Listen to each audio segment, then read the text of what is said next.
Yes guys, welcome back to the channel. Thank you very much for checking out today's video. We're going to be talking ball striking today, and it's obviously something that I focus a lot on with the students I teach down here in the Golf Academy. And today's video is coming live from one of the studios.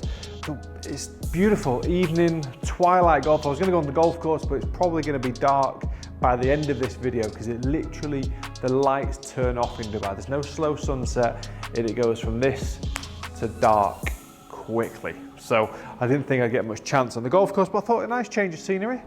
We're here in the Golf Academy. So before we get started on today's video, if you are new to the channel, please do subscribe.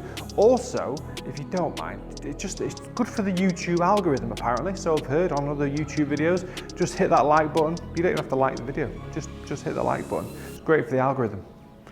Who would have known that? Hey, I'm always learning.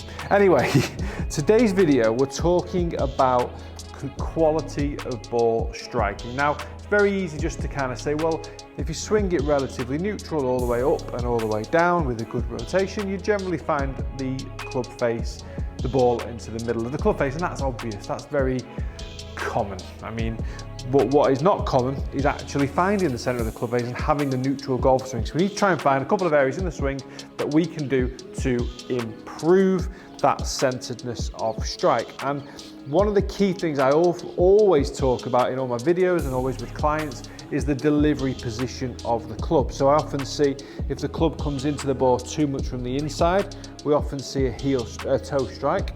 If the club comes in too much from the outside, we often see a heel strike, okay?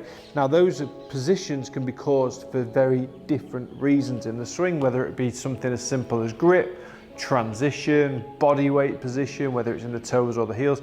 There's many variables in what can cause that, okay?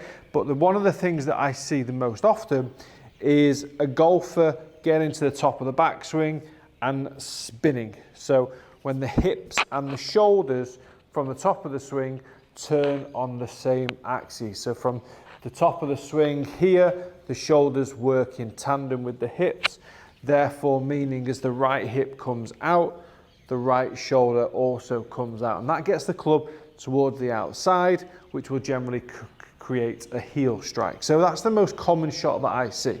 So what we need to try and work on is the correct transition from the top of the swing. Now, some of the golfers will get to the top and they'll use their arms to almost kind of loop it more on the inside, and as a result of that, get the toe strike. So I'm going to give you a nice way, a nice feel to create the downswing pattern. So from the top of the backswing here, I want you to pull the club down into a parallel position relative to your feet.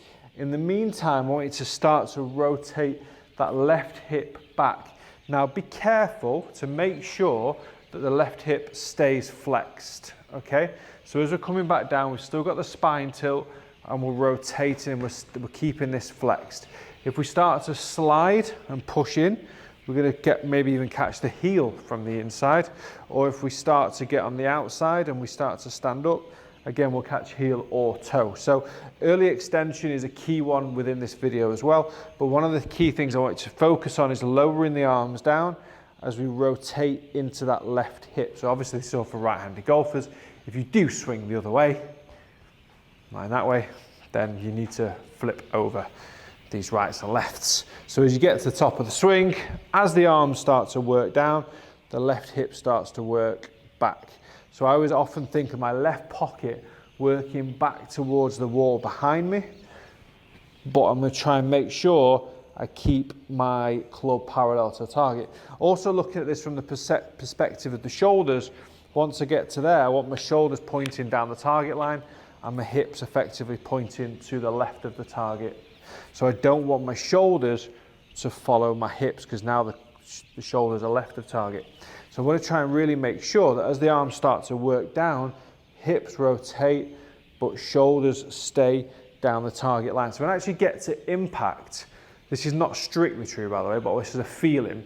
The feeling is that the lower body's rotated at the target, but the shoulders are down the target line. Now in reality, they're about 20 degrees open, but I want you to feel that the shoulders maintain their alignment to the target as the left hip starts to rotate, or the lead hip starts to rotate. That's going to help you keep the arms in a better position on the way down, because if that arm goes that way, you see my shoulders are now left. So making sure that the arms pull down and the hips rotate. So they're working separate, but they're also working together. Again, going from the opposite extreme for a golfer that gets it too much on the inside, then we often see the hips push in, and you notice how I've lost my tilt in my body. So again, making sure that we can kind of keep the posture as the arms come down. Now, a good way to feel the lower body position, we spoke about the arms working down. A good way to feel like the lower body position is that you're almost kind of squatting.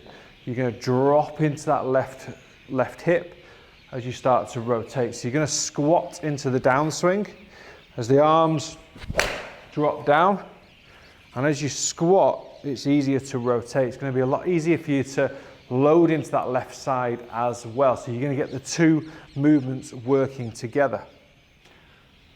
I don't know if this shows up on the video, but it's very loud out there. The birds are going wild. Absolutely wild. Must be feeding time. So, anyway, I digress. Arms work down, stay in posture, hips rotate. So movement-wise, getting the right movement patterns is absolutely key. Making sure that as you're working down, arms go down, hips rotate. You see I'm staying in the posture. It's not arms down, hips in, or slide. If I slide to the left, my hips come in. If I get too lateral, my hips come inwards, okay? So that's where we start to lose the centeredness of strike as well. I want to stay in posture, I want the arms to work down, and I want the lower body to be rotating. So the arms work down, lower body rotates. So I'm staying in posture. How many times do you want me to repeat that? Arms work down, lower body rotates. And that's just two things to kind of really keep you in position as you're hitting shots, because that is key. Maintaining quality of strike, understanding club face control through impact, then allowing your speed and your power to give you the distance. But if we can control this, we can control the centeredness of the strike, we're not going to lose too much distance, because heel and toe, no matter how forgiving your clubs are going to lose you a lot of distance, okay? Again, a lot of golfers say they need more distance, and we all need a bit more distance. We'd never say no to it really, would we? But if you're mishitting the ball, your consistency of distance control is going to be all over the place.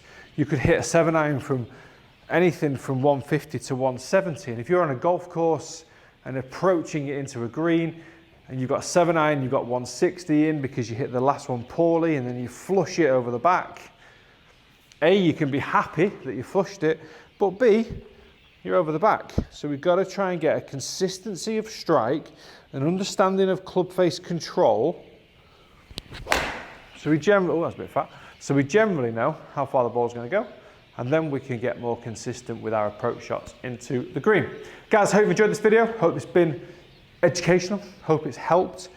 If it's something that you can go to the driving range with, that's great, because a very simple drill is just really feeling your backside push back, and as your arms work down, you start to turn that lead hip, so you're staying in posture, therefore you're keeping the club in front of your body, but not spinning in front of your body. You're not going this way out to in, you're not going this way in to out, you're staying in posture and you're working down. Guys, thanks very much for watching. Hope you've enjoyed this. We've breached the 50,000 subscriber mark, which is amazing, so thank you very much for that once again. Let's get to 100,000. So anyway, guys, thanks for watching. I'll see you again very, very soon.